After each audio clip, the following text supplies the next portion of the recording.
Good morning, and thank you for tuning in to Live from the Studio with Bastienne Schmidt. I'm Kara Wingfield, Education Director at the Parrish Art Museum. This is an ongoing series, and we're encouraging participants to share what they are inspired to make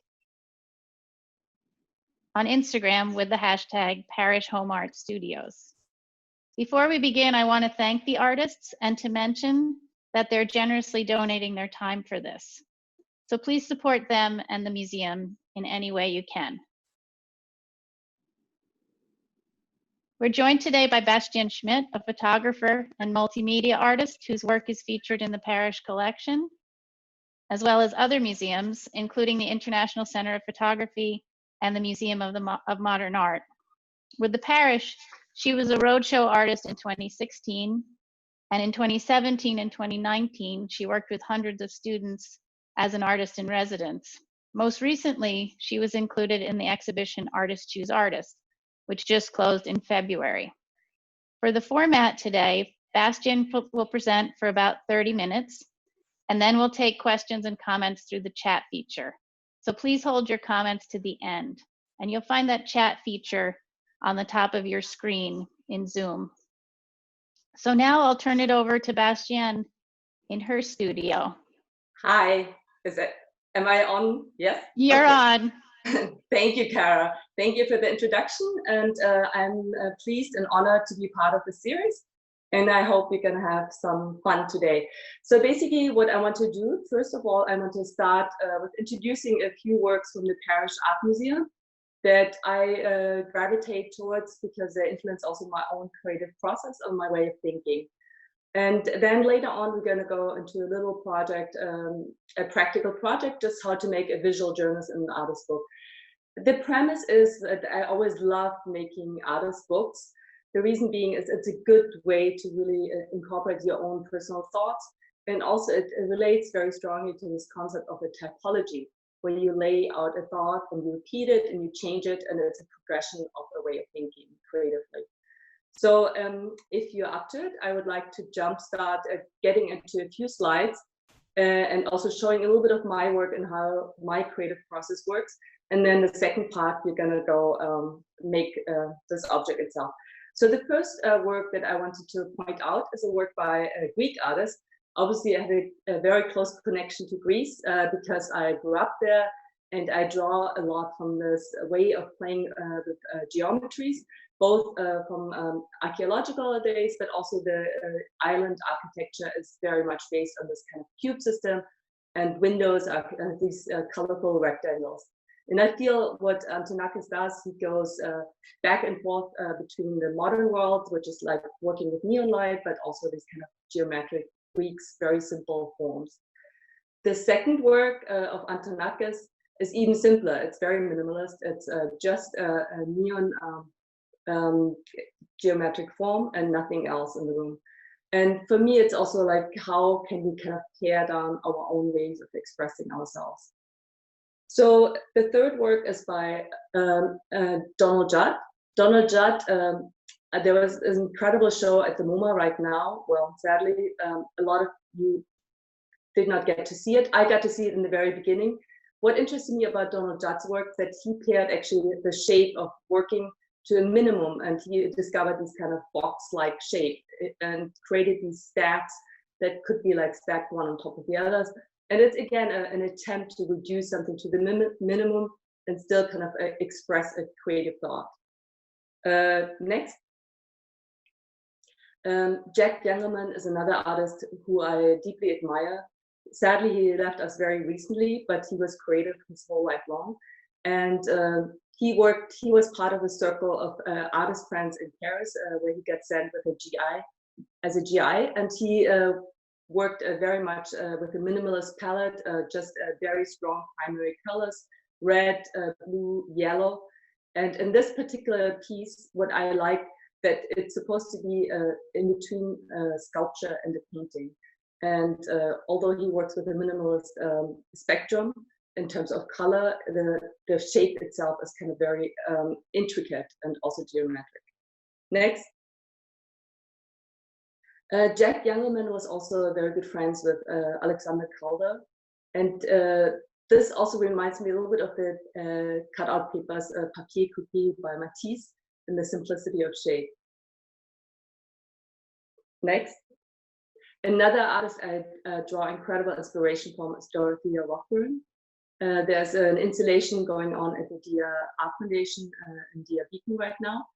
And again, she manages with a very simple materials, which is just a painted and folded canvas and different geometric patterns, according to a mathematical scheme, to kind of really show you also this falling in of light and this invisible drawings that is created through this inputs of shadow and light. Next.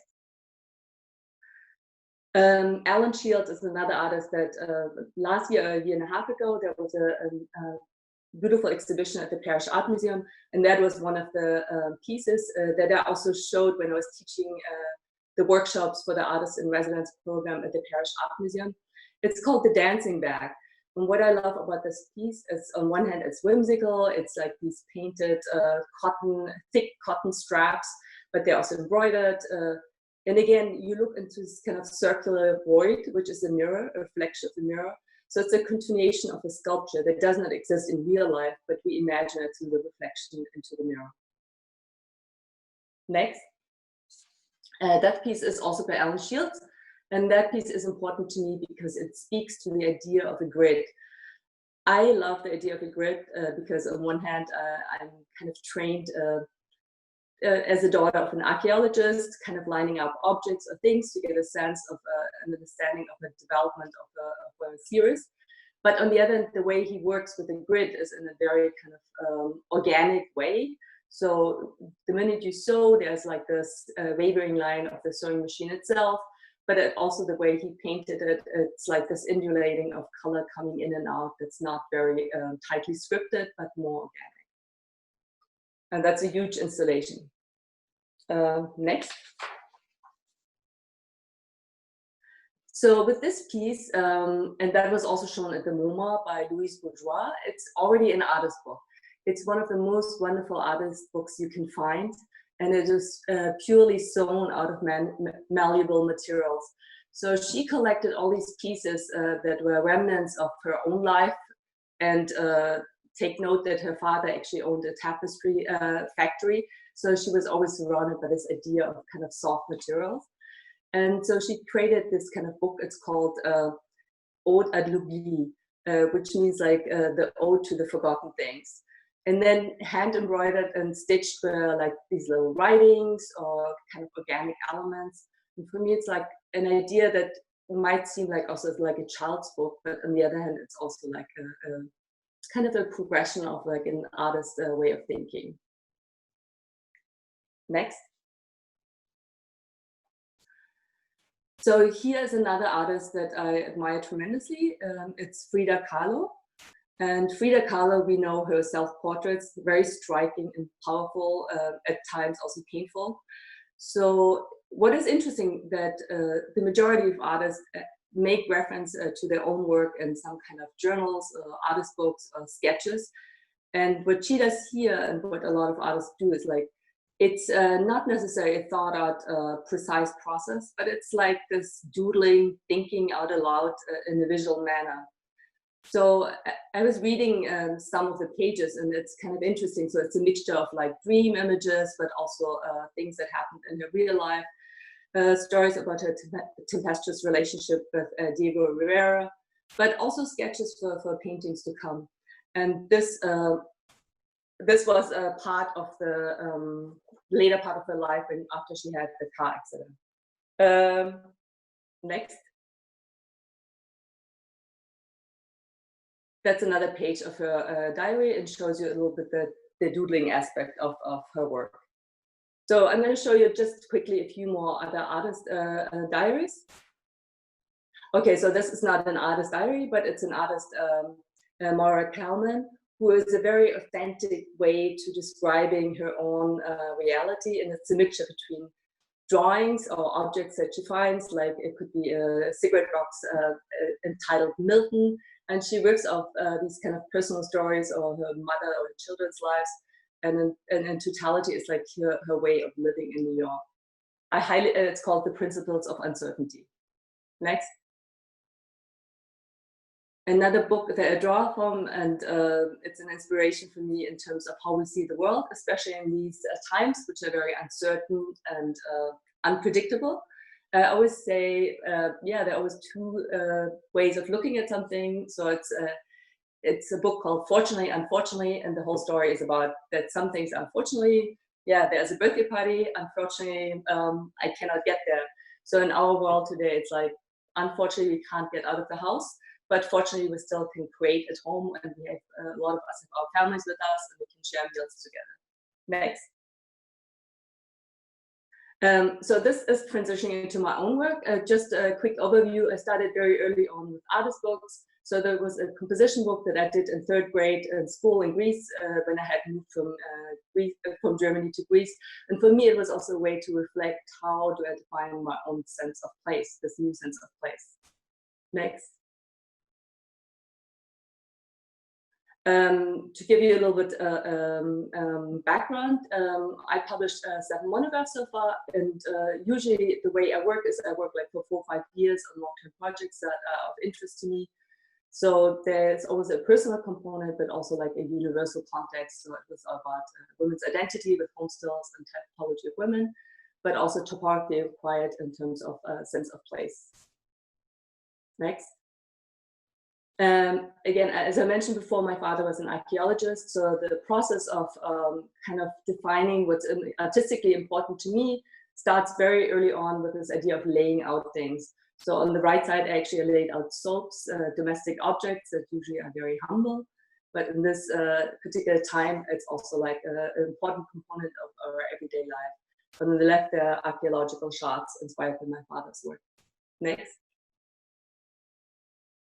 That's from the typology of women, against the lining up of different women's roles and types with colored paper. And the next view is just a little bit of that process. Yeah, that's from topography of quiet. So we're gonna do it a little bit faster. Next. So this, what we're going to do today, so just some samples. So what I do, I collect like organic material. So sometimes it's twigs from the garden or leaves, pressed leaves or flowers. And this is from the series Grids and Threads. And I punched holes into it. And then I kind of created this ladder that I sewed into the paper itself. Next. This is again like the process of what we're going to work, that we can stitch also into paper when you puncture it. And these are some materials I work with, silk cocoons and a t-shirt fabric. This is also some samples from Grids and Threads, what we're going to do today in terms of making our own visual journal. Next. So this is something that I've been working very recently on, inspired by the times. I kind of created this series of, I call it everyday objects in the era of a pandemic. And what I do is I look at a Clorox bottle the same way as a book, like Difficult Times or The Pest, The Plague by Camus, and just to give it the same kind of attention about the strangeness of times. So the next few slides are a little bit about the project, and then we're going to jump into the real thing.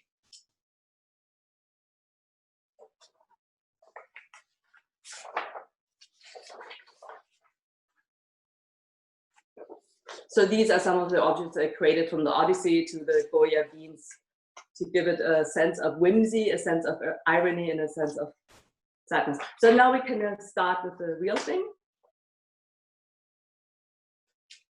Okay, so what we're going to start off, I had asked you to bring some just 8.5, 11 paper. We can have like 3, 4 papers together, and then we fold it right in the middle.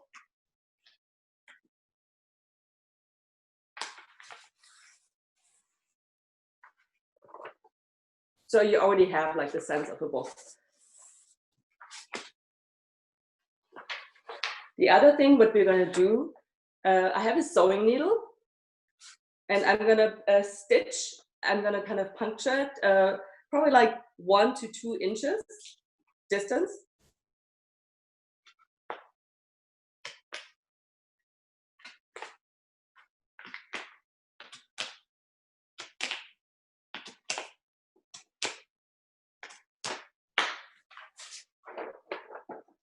It's probably hard to see, but they're punctured basically. So that's my guideline how I'm going to stitch it. Now we're going to think, what are we going to put into the book? And there are different ways of doing it. I'm going to show you a little bit some examples that I prepared beforehand. So this is actually a little bit heavier card stock or so, but you can also take the thinner one. It doesn't matter. I like to use the heavier one for the cover. So here what I did, I collected pumpkin seeds from pumpkins that we grew ourselves in the garden as organic material. And then I glued them with Elmer's glue to the paper, let it dry, and then at the very end, I stitched a cross stitch around them, which corresponds also how I work with my project Bricks and Threads. Then I created like some plants. This is like from a chive or so. I love this kind of like a little twirl on the top. And then I created some just like very fast drawings. I was inspired, I don't know if you're familiar with Elspeth Curley and his plant drawings, but it's just like a very beautiful way.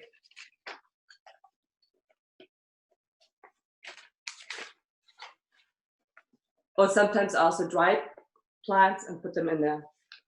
So the idea is like to create a whimsy, which is something with found material and something that you make yourself. That's another kind of cover that I made, which is like just twigs, and then as a little element, I kind of broke the twig on the end.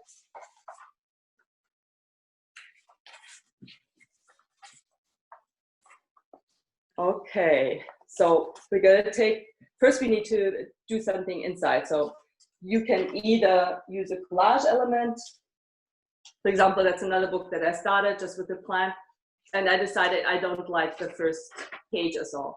So I'm gonna just change it. I'm gonna just cut with my scissors.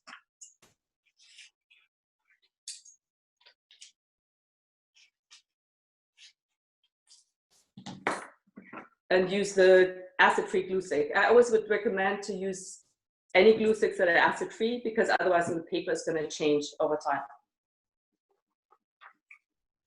So I'm just gonna put some organic shapes into the drawing that I didn't like initially.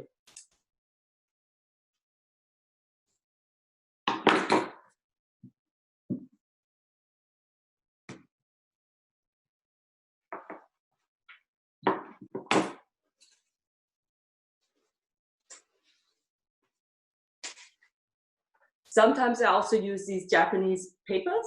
They're all kind of beautifully decorated. They remind me of Japanese napkins, and it adds a beautiful element of color and whimsy.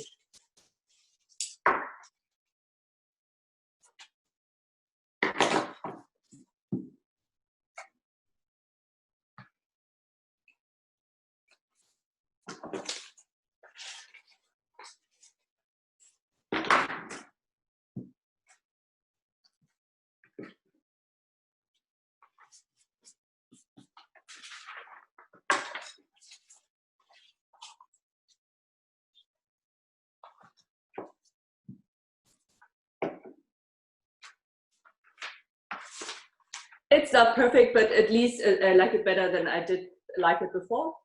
So the other thing is also it's kind of a journey. Sometimes you do something, you like it, sometimes you don't, and you just move on. So let's get to the stitching.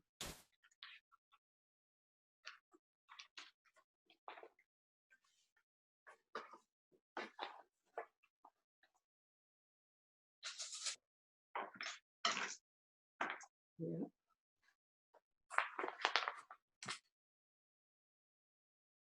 Oh, what I forgot to tell you before, it's always good to have a little padding when you do holes.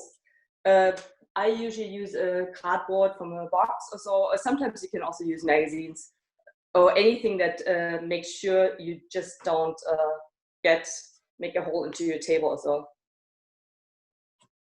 And I always leave at the top and at the bottom, probably like 2 inches.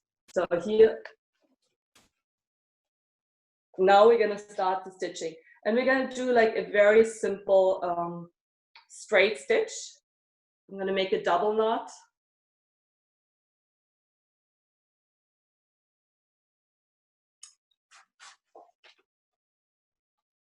I'm going to start on the inside.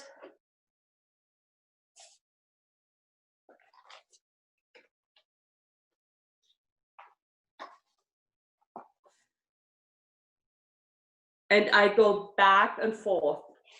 I'm going to show you in 1 second.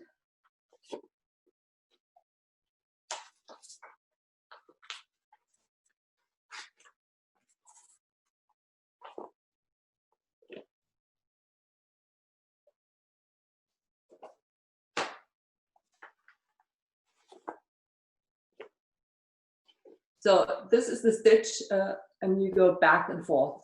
And then when you reach the last stitch, you come inside again and you fill up the other blank spaces where the stitch didn't reach.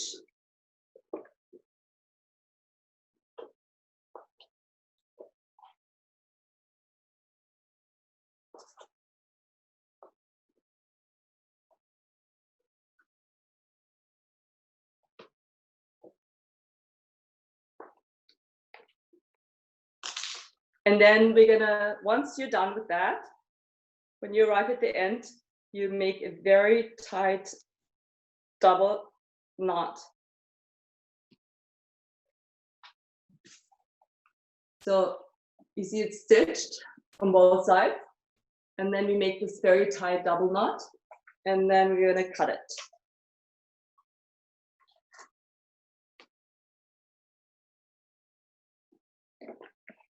So that's our first little book. And in the back, which is actually interesting, you can't see it, but these are these punctured holes that I actually achieved while making the holes for this piece. And it's kind of like a little braille idea. Another idea I had was to do actually a book out of fabric. So here I had, after I painted, I worked a lot with stencils also. So I actually had like a stencil where I could do like a little grid, which I embroidered with a cross stitch, a red one. Then I created these other shapes.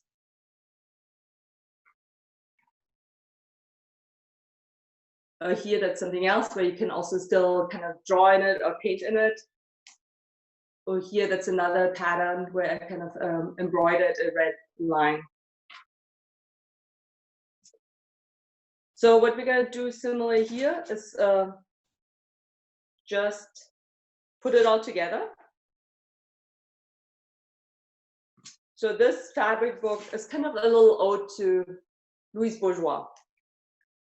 Okay, we need the thread again.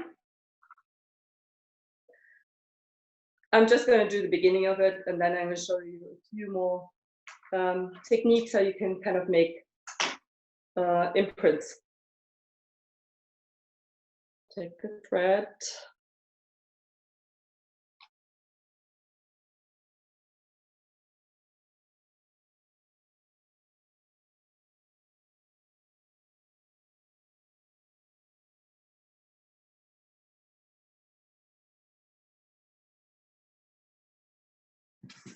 So the difference between this book and the other book, aside from the fabric, is also here you have single pages that you want to sew together.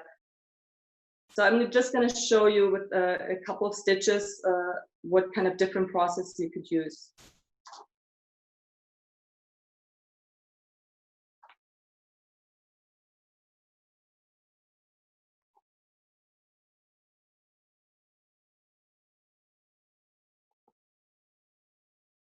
So first we do the straight stitch again, and then we go in between the two stitches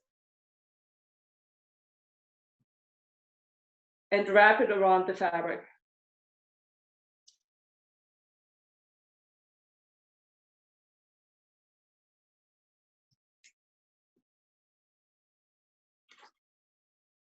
So in the end, it looks like this.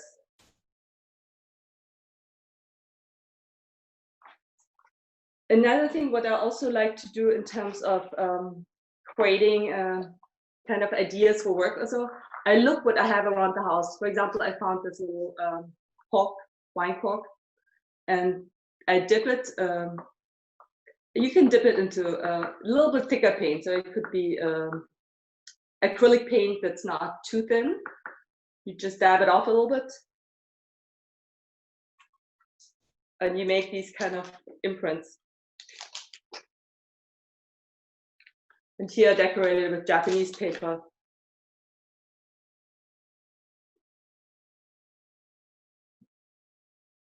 Or every object that I find, I always look, oh, can I reuse this? This could be a stamp. It's a spool from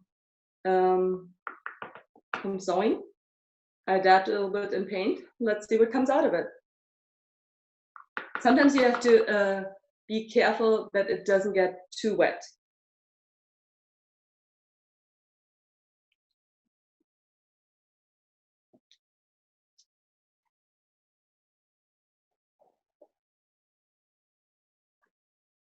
So you created another pattern also. So the idea is like work with this, the concept of the sameness and the difference. So a lot of times I make the stamp and then I kind of do something to change it. For example,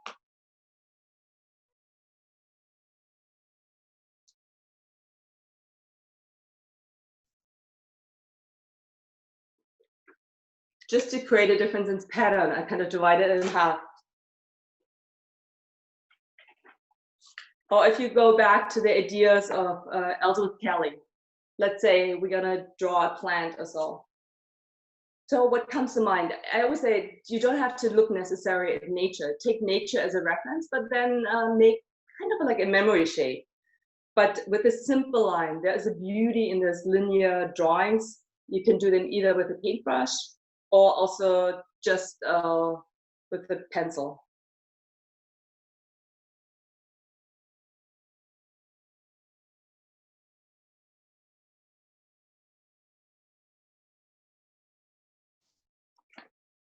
Just as an idea.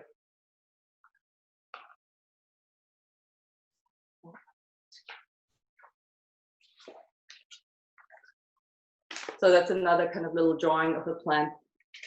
It's also nice to kind of use in part a plant and in part a drawing to make like a collage or so out of it.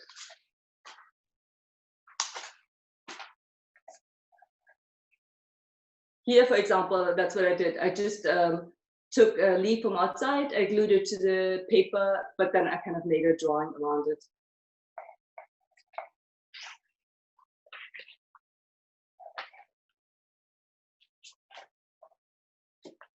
Here, that's the beginning of another little artist book. I was inspired by the stacks of Donald Judd. And then I just made a little drawing of the stacks, but then I kind of decorated sideways with a Japanese paper.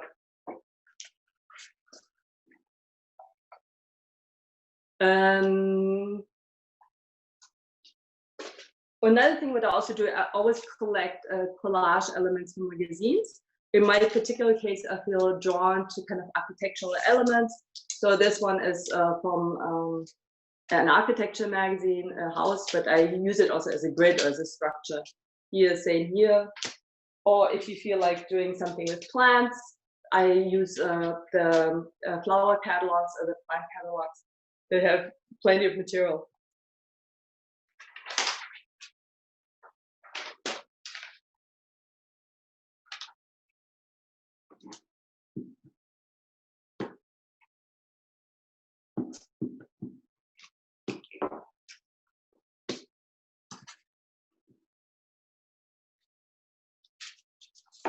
I add another flower to our Japanese abstract flower.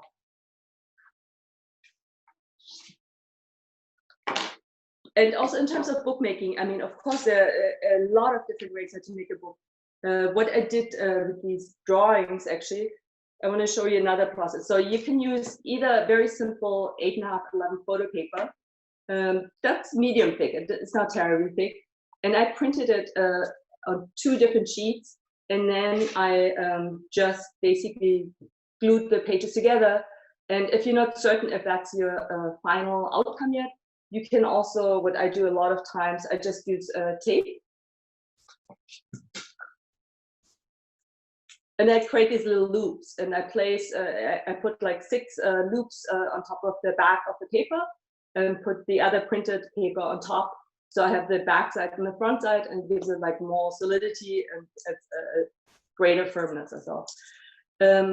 So I've been doing books for 25 years now, but it's for me a very good way to start how to envision a sequence of a project, to print it really something out in actual shape, because you see like if something works as a sequence. For example, here I like the idea of the Ajax, which is kind of like cleaning material next to a Greek vase, or so, to combine like the mundane with the kind of ethereal or the artistic things. So for me, this particular project is also a way to really keep a sense of constancy and normalcy in this kind of very crazy time. And for me at least, it helps me to go on, to create a ritual, to create a rhythm of the day, and to keep me incredibly focused. And since I started doing this project, that's my first thing in the morning. What I do, I have my coffee, I do the research, a lot of times also online, about objects that I'm interested in, and then I just put myself into my studio and try to create at least 1 or 2 a day. And I've done substantial amounts so far. So I always say never make lemonade out of lemons. We have a lot of lemons now, but I think something will come also good out of it if we use our time in a fruitful manner. Kara, I'm not sure where we are in terms of time, or do you want to give me a heads up? It's actually perfect. We're just about at 11:35. You can hear me okay? I can hear you, yes. Okay, great. So I'd invite everybody, all of our attendees, to put questions or comments in the chat feature. We're going to focus on the chat. So in order to not try to keep track of the Q&A as well, let's just use the chat feature. And we have a couple of questions already. One about the process is, do you recommend stitching the book first or making the pages first? It depends. If you work with any kind of wet material, let's say if you work with watercolors or so, I would recommend to do I would fold the book and then pre-visualize the sequencing of the book, do the watercolors, let them dry, and then stitch it. Because sometimes it's easier when you work with watercolors that you do it beforehand and let it dry or so. But if you're doing collaging or so, if you work just with glue stick and drawings and collage, you can do the book first and then do it. Okay, and another question is, could you explain the process that you used for sewing on the twigs or the seeds? Yes, basically, so the sewing on of the seeds requires a paper that's a little bit thicker. So normal kind of copy paper would not work. So it needs to be at least like 180 L a pound paper, so just a little bit thicker than the usual paper. And what I would do first, I would glue it either with a glue stick or with the Elmer's glue, and just press it down gently and let it dry well. And again, if you think that's going to be the cover, so I would do that separately, let it dry for a while, and then kind of go back to the book. And once you have all the pages assembled, make the puncture them and kind of sew it all together. Thank you. And someone asked if you could show the inside cover of that sunflower seed piece. The inside cover, okay. Like the way the stitches look from the back. 1 second. Where did I put it? Oh, here. Basically, they're gonna look exactly the same. Basically, it's gonna be stitch by stitch. It's exactly the same. It's like sewing. You're sewing something into it. I think that they meant the inside cover there, just kind of like that Louise Bourgeois, where you saw the back of one piece. Yeah, that's the beauty about it. This is kind of like the subconscious drawing, because when you stitch the front, you don't know what the back's gonna look like. But a lot of times it's like a hidden poem also, so it's something very special about it. And we have a comment. One of our participants wrote, I feel like this is like speed dating, only it's speed arting. I'm so impressed by your ideas, agility, and creativity, Bastienne, always. All right, we're gonna catch up with a few others here. Someone asked, what was the tool you used to punch the holes? You can use anything. I mean, you can also use a ball paint. This is just like to make circles. It's a broken, how do you call it? A compass. But you could use anything that has a little bit, kind of a finer head or so. Like that's, you can puncture with. It could be a sewing needle. It could be a nail. It could be anything really. Okay, and then again, what type of glue you recommended? Not that I make advertising staples. I usually use actually Yoo-hoo sticks because I think they're very good. But any glue stick that's acid free. So acid free was I think the question. This one I only would use if it's heavier paper stock because this already makes the paper wrinkle a little bit.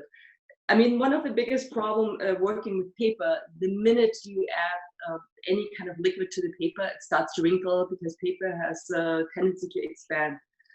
But if you do it with a glue stick, it won't expand because there's no liquidity in it. So I always say if you want to like a bigger piece, like the pumpkin seed or the sticks of wood, I think it's better to have a liquid glue as well because you can push it down and just let it dry.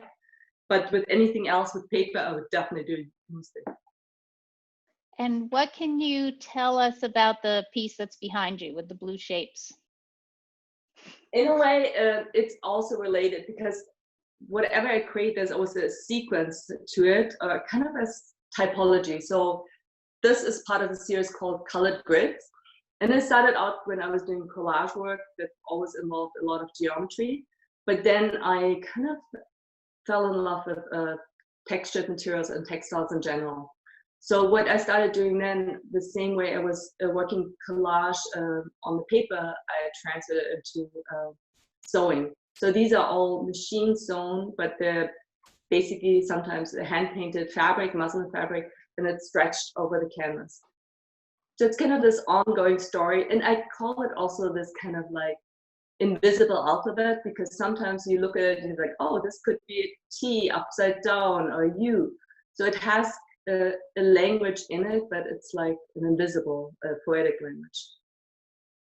So one of our docents said, what a great way to create a memory of this quarantine. I plan to do this with my grandchildren. Thank you. And here's another question. What kind of fabric do you recommend for a fabric book? For a fabric book, I totally love this kind of natural color muslin fabric. And if you out here in the Hamptons, best way to get it, it's at the Sac Variety Store. You just can buy it for $6 a yard or so. And then what I would do, it's definitely essential when you do sewing to have a good pair of scissors. I would kind of mark the pages of the book first and cut them with a sharp scissors or so. Because what happens with fabric, if you don't have sharp scissors, it's just like you get a lot of frazzled edges, so it doesn't look so nice. Here's another question. Does the organic material decompose over time? Well, I always say organic material in terms of color fading, for example, flowers, yeah, that's a natural because you always see it when you press a flower, it won't keep that same kind of color tonality. But if you work with things like twigs or so, I mean, it's usually brownish anyway, or it turns from green to brown, that will stay stable. And also once the pressed flowers have lost a big bunch of their original pigment, after that it will stay. The only thing is with pressed flowers, they are very fragile. So I love to do it, but I also work within the context that I know it's a fragile material. So sometimes a flower petal can break off because it's too dry. So you have to bear that in mind. Okay, here's a question, another question about fabric. If you have fabric of various weights, like from silk to heavy wool, scraps that you'd like to use, do you have any recommendations for using fabrics with different weights? You can do it, but you have to ask yourself, I mean, anything that's sewing involved, like hand sewing is no problem, but if you do machine sewing and you mix a lot of different materials together that have like different kind of stretches, it's not going to work well. So, but what you also can do is like if you want to mix materials, like there's also there's some glues like the silver glue, which is a fabric glue. You can also cut out certain types of fabric as a collage piece and glue them into the book as well. Do you add words or poetry to your books? Actually, this is a three-part question. Do you add words or poetry to your books? And do you know, did Frida Kahlo start journaling as a child like you, or did she start when she was bedridden? She used it as a process. I don't know if she used it as a child or so. That I do not know. But she definitely, it was part of her practice. And I know a lot of artists who use it as their practice. And the other funny thing is with those journals, I mean, now I'm sharing something with you, but usually artist journals are not so much for sharing. It's a way to collect your private thoughts and just a way to progress in with your project.